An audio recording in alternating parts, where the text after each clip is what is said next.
climate change. A controversial subject, at least in the United States. However, this fight has overshadowed something else and prevented wide adoption of a technology with almost no downsides. That technology is clean energy, and this is clean energy's true benefits explained. First of all, we need to quickly define clean energy. For the scope of this video, any energy generation that doesn't burn stuff is included in this category. This includes renewables such as hydro, wind, and solar, as well as things like nuclear, which do burn in a way a resource, but do not eject pollution into the atmosphere or the surrounding environment. Also, before you say anything, nuclear is a lot safer than you probably think it is. That might be a future video topic, but for now, on to this video's topic.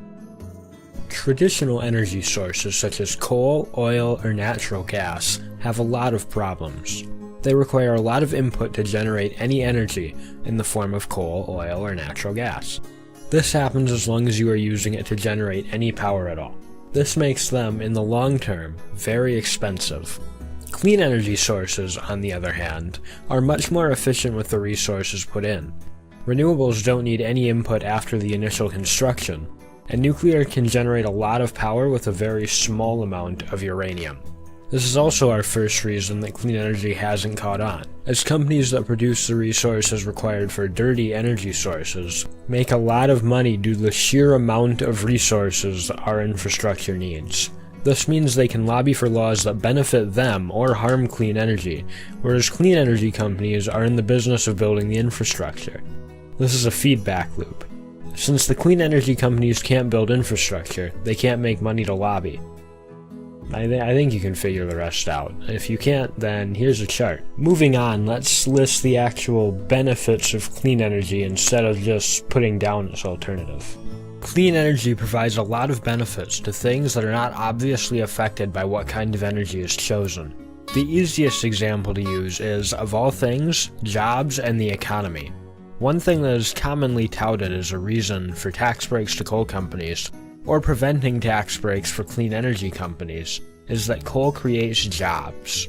However, fewer and fewer coal jobs are being needed due to the fact that coal jobs are usually low skill and easy to automate. Clean energy jobs are not, or at least not right now. This means that clean energy investment creates far more jobs than investment in traditional dirty energy resources.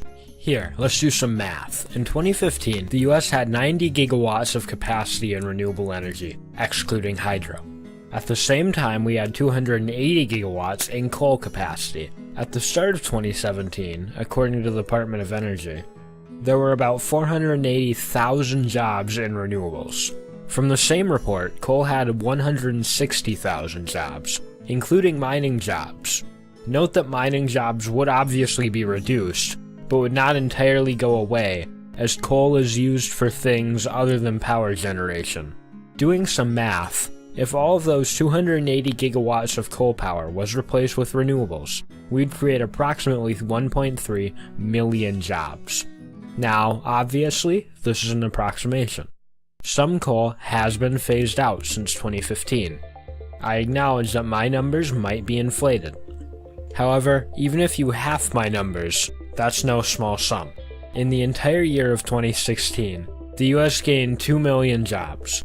A reasonable amount to assume I overstated would be maybe the 300,000, making my total 1 million jobs. That's half a year's worth of jobs. That's no small number, and only includes permanent jobs. There would be a much larger spike in the short term, as people need to build all of that new, clean energy infrastructure. I can't calculate that number, but I assure you, it would be massive.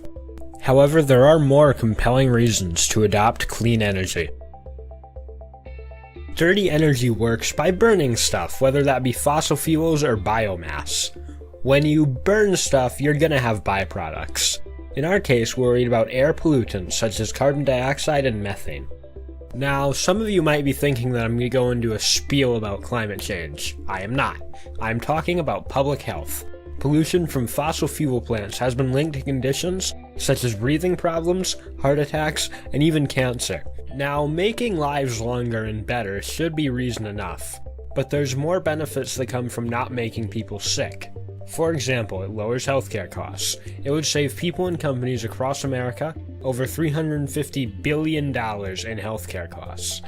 This would likely lower health insurance prices and increase the availability of healthcare to people who couldn't afford it in the past. If those still aren't enough for you, there's still one more thing. Something that is a problem inherent to fossil fuels and can't be rectified or improved without doing away with our energy infrastructure.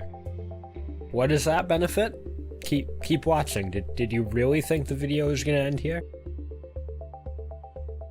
Now, that one last benefit to clean energy that cannot be solved without switching away from fossil fuels is stable energy prices. You see, the prices of fossil fuels fluctuate due to many factors, such as the demand, the amount being pulled out of the ground right now, and trade agreements. This means that the price of energy generated using fossil fuels can never be stable. Sure, from the customer's side it seems stable, but that's because energy companies can average the price out over time. However, obviously, there are still places where this is a big deal. Energy companies spend millions to hedge against fluctuating fuel prices, when they could be using that money for better things, such as infrastructure investments, or it could just be money that utilities don't have to spend that they wouldn't need to get from consumers, lowering energy prices for everyone. In conclusion, global warming is probably still a problem, but even if you're on the other side of that fence, there are still good reasons to adopt clean energy. The rest of the world is already investing in it too.